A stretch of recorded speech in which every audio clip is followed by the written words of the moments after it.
In the space of just 5 years, GT Academy has gone from being a gaming experience to one of the world's most innovative driver selection programs. In that short time, GT Academy has taken 10 gamers out of the bedroom and put them on the track. GT Academy winners are given a rigorous fitness and driving development program which has turned them into professional racing drivers who compete at international race meetings all over the world, taking multiple podiums.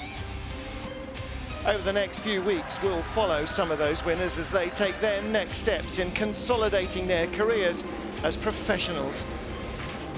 And we'll go to Silverstone to race camp to discover who will be this year's GT Academy winner and embark on a journey that'll change their life forever. This is GT, the next level. For most, becoming a professional racing driver would be an impossible dream. In 2008, all that changed when a new and innovative competition was created, where one gamer would become a professional racing driver. Lucas Ordonez was the first to experience the life-changing gaming experiment in 2008, and in the 5 short years since has been on some of the most famous podiums in the motorsporting world. Winning GT Academy means a lot for me, you know, and for any person, you know, who dreams to become a racing driver. GT Academy has since gone from strength to strength, discovering new drivers year on year. Only a few, however, progress onto the NISMO athlete programme with Lucas, and in 2011 it was the turn of Welshman Jan Mardenborough to start his journey from virtuality to reality. I've been a racing driver since the age of probably 6 years old. I mean, as soon as I found out you could race a car for a job, it was like, wow, I love cars and I love to go fast, and this is the perfect job for me. In just 2 short years, Jan's had podiums at every level he's driven, including Formula 3, and has been voted British Racing Drivers Club Rising Star of the Year 2012. I'm very proud to be part of the Nismo athlete team. It's fantastic. I love my job. Jan and Lucas have both helped prove that GT Academy is a genuine way for somebody to enter the motorsporting world. Experts like Bob Neville, the RJN Motorsport team principal, and professional racing driver Mikael Krum are certain as to why this concept works.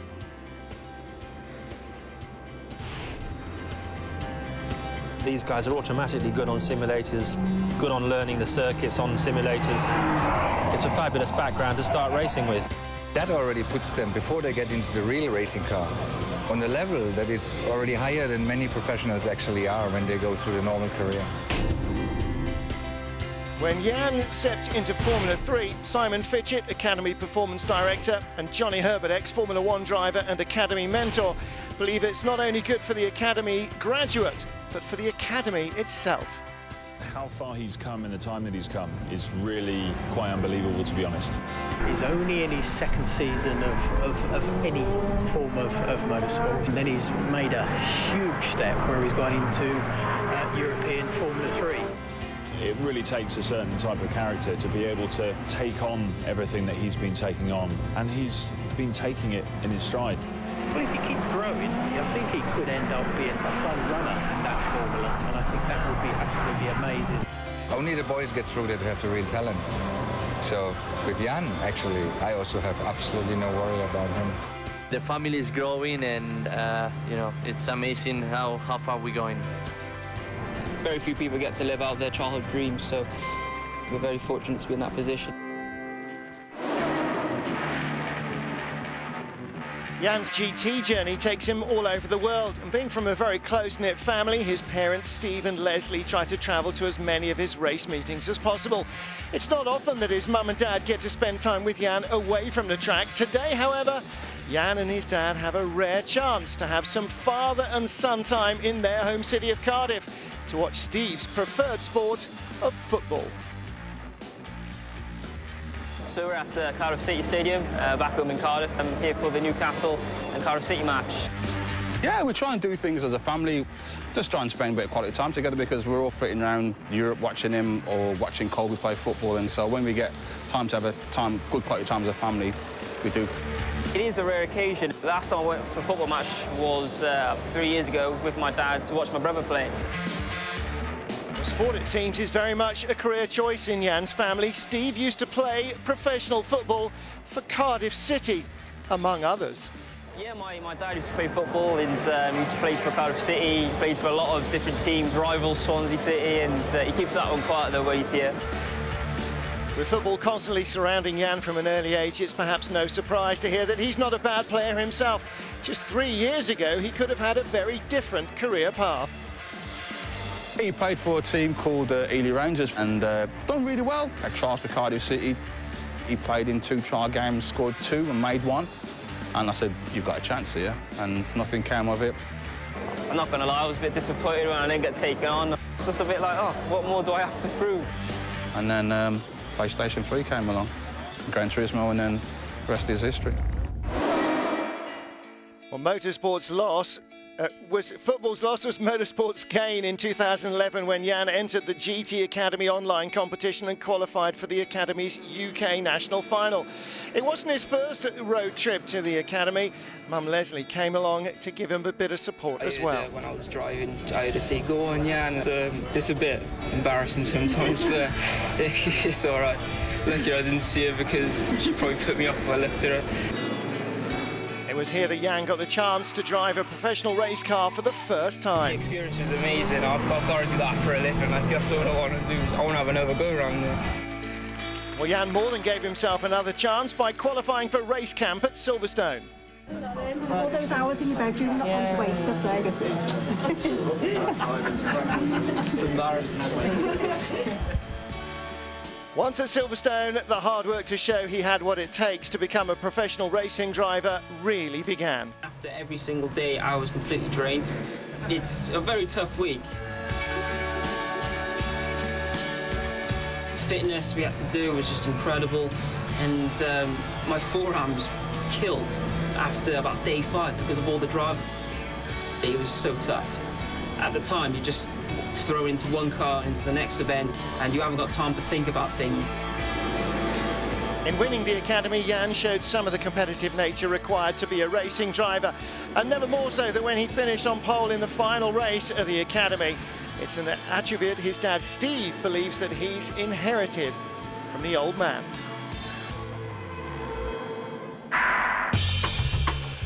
The competitive streak that comes from me. I've said to him before, just be competitive, whatever you do, just give it your all, and you can look yourself in the mirror and say, well, I'll give it my best shot. If that wasn't good enough, then I'll hold my hands up, but be hard to beat.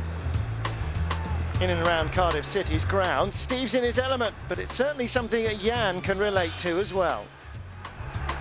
When I arrive at a race weekend and I spot sort of certain fans sort of saying, oh, hi, how you doing, blah, blah, blah, and he's sort of doing it here. So, yeah, it's roles are reversed today.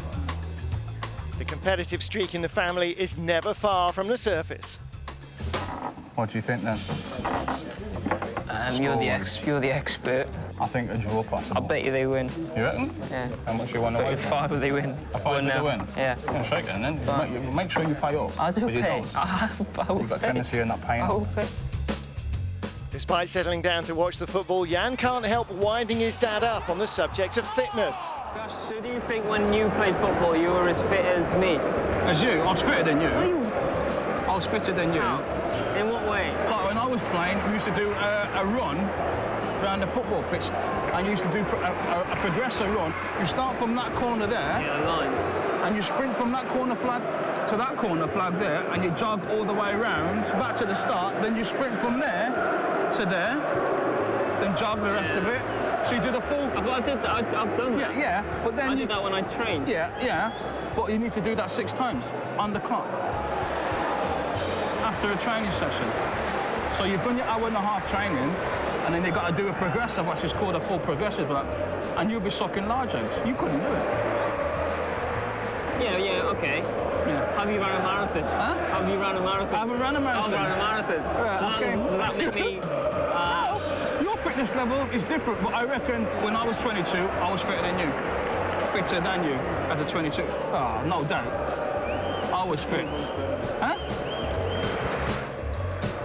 No matter who was or who is the fittest, it's been one of the most important changes in Jan's life. His first real fitness test was the 24 hours in Dubai, where both Steve and Leslie, along with his brother Kobe, witnessed how much Jan's life had changed.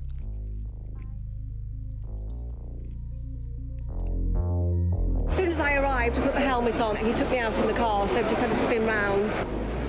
Kind of expected to sit there and have a little chat with him until he started up and hit 120 miles and then realised we weren't going to have a conversation, you know? Still can't get my head around it that my son's here and he's in a big team and he's driving in the Dubai 24-hour race. It's mind-boggling, but he's here, so it must be happening. Happening it was, and in his first international race, Jan finished on the podium. After Dubai, he was quickly moved up to GT3 level.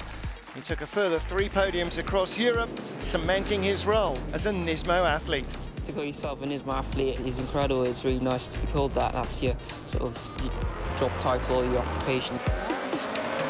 This year, Jan continues to claim GT3 podiums. He's successfully stepped up to LMP2, finishing 3rd in class at the Le Mans 24 Hours, and has made his rookie Formula 3 season a success, stepping onto the podium at Spa. You look at all the great drivers, Ayrton Senna, Lewis Hamilton, Michael Schumacher, they've all come out of Formula 3.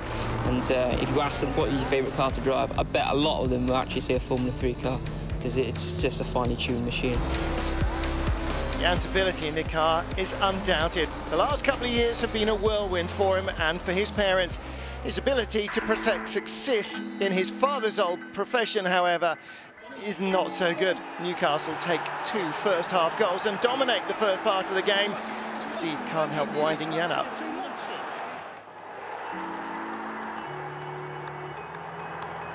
At the moment, I'm in the driving seat, no pun intended. It's not finished yet. Oh, no, it's not finished till the fight crossed the finishing line, but at the moment, I'm in pole position. In the second half, the home team respond. Cardiff dominate, but only manage to pull back 1 goal. That leaves Steve financially and competitively the happier of the 2 Mardenboroughs. Outside the ground, it'll be time for Jan to settle up the bet with his dad.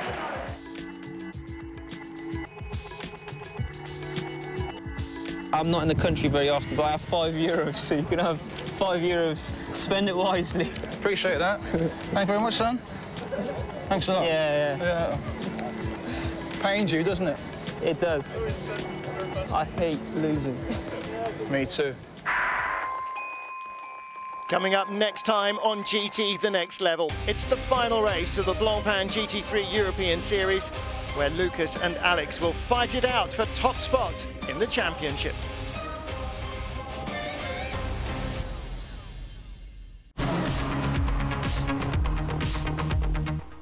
Nissan NISMO takes the GT Academy to the next level. Performance unleashed.